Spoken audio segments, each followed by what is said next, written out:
Question कह रहा है how are the lungs designed in human beings to maximize the area of exchange of gases.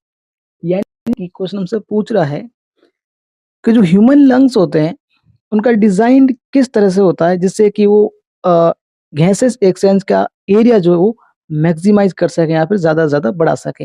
यानी कुल मिला के हमसे ये पूछ रहा है कि हमारा जो लंग्स है वो किस तरह से डिजाइन है एक्सचेंज ऑफ गैसेस के लिए। तो सबसे पहले जब हम इनहेलेशन करते हैं, यानी कि जब ऑक्सीजन को अपने शरीर के अंदर लेते हैं, फेफड़ों में भरते हैं, तो हमारी जो रिब्स होती है वो ऊपर की तरफ लिफ्ट हो जाती है, ऊपर की तरफ उठ जाती है। और जो डायफ्राम होता है, डायफ्राम जो होता है वो गुंबदाकार होता है, फिर जैसे हम हिंदी इंग्लिश में कहते हैं डोम शेप्ड होता है। तो ये डोम शेप से फ्लैट हो जाता है, चपटा हो जाता है। यानी कि पहले ये ऐसा होता है और फिर ये ऐसे हो जाता है, चपटा हो जाता है, जिससे कि हमारा जो लंग्स है उसका एरिया बढ़ जाता है और ज्यादा से ज्यादा ऑक्सीजन उसके अंदर आ पाती है।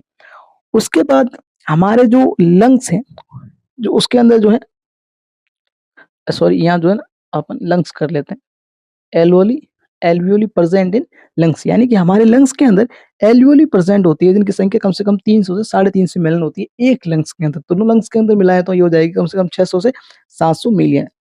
तो ये एल्वियोली प्रेजेंट होती है लंग्स के अंदर। ये एल्वियोली क्या करती है, ये अपना जो एरिया होता है उसे इंक्रीज कर लेती है, सरफेस एरिया को इंक्रीज कर लेती है गैसेस एक्सचेंज के लिए। यानी कि हमारे पास अभी तो 3 चीजें आ गई। सबसे पहला डिजाइन में रिब्स ऊपर की तरफ लिफ्ट हो जाती है और डायफ्राम फ्लैट हो जाता है। उसके बाद जो लंग्स प्रेजेंट, जो एल्वियोली प्रेजेंट होती है, वो भी अपना सरफेस एरिया इंक्रीज कर लेती है गैस एक्सचेंज के अंदर।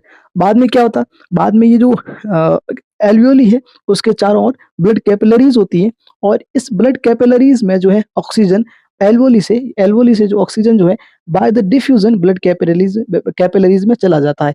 और ब्लड कैपिलरीज में जाने के बाद जो ऑक्सीजन है वो हमारे बॉडी ऑर्गन तक ट्रांसपोर्ट कर दी जाती है।